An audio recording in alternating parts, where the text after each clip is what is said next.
Castillo Vaughn is going viral for his deteriorating medical condition inside an Alabama state prison system that had to remove his internal intestines because they were starving him to death. Castillo's treatment, by the way, is the norm for all inmates, where both men and women that are incarcerated are treated like slaves in order to make cheap furniture and license plates and like shit they can sell on Shopify. Like, I'm not even exaggerating a little bit. The purpose of the Alabama prison system is to incarcerate as many people as possible for free labor. Disguised as a work training program, Alabama gets paid on both ends. On the one side, it takes money from the government in order to accommodate inmates, but on the other hand, it uses inmates as slave labor to make stuff to sell to other prisons and big box retailers. That's an office chair. They're selling office chairs. After Castillo's emergency surgery went viral, inmates in 6 different prisons decided to go on strike. They're not making shit for free anymore. And what did the wardens do? They decided to starve them too. So now they're getting 2 meals a day of this instead of 3. Okay, I exaggerated. Sometimes they get this. And for all the people that are like, oh, I did a little bit of time, my food wasn't that much better than the pictures, just a reminder, they've cut their meals from 3 to 2. 30% of their calories are taken out, and only one of our meals in the morning was cold. The rest of them were hot, like we got enough calories to get us over to 2,000. They're now consuming less than 1,000 every day.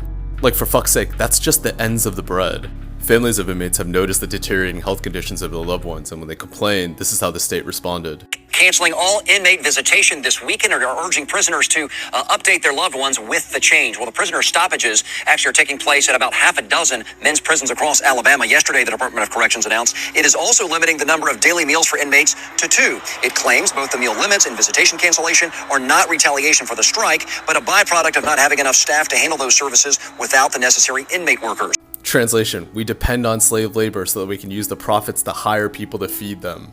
There's over 122 for-profit prisons in the state of Alabama, and none of them can be investigated for human rights abuses because they're private, and this is the reason why Alabama's so hard up to turn a profit with slave labor. The living conditions for the men and women stuck inside the Alabama prison system were so bad that Wall Street didn't even want to touch them. They didn't care if they were turning a profit. They're like, nah, we're not risking the PR. And there were publicly traded companies like Core Civics that used to own these Alabama prisons that were like, oh man, you guys are taking this shit too far, we're out of here. Like, for fuck's sake, when George Bush Sr. has to file a 126-page commission on how badly women are getting raped inside your prison system, shit's bad, man. Shit, I'm actually going out of order. There was so much corruption. I forgot to tell you that all the executives use the money that's supposed to be used to feed the inmates towards like cars and rent and like legal fees.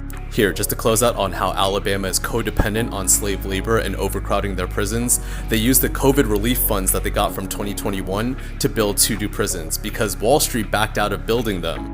Alabama, which happens to have the highest death rate from coronavirus in the United States, is planning to use federally provided coronavirus relief funds to construct prisons.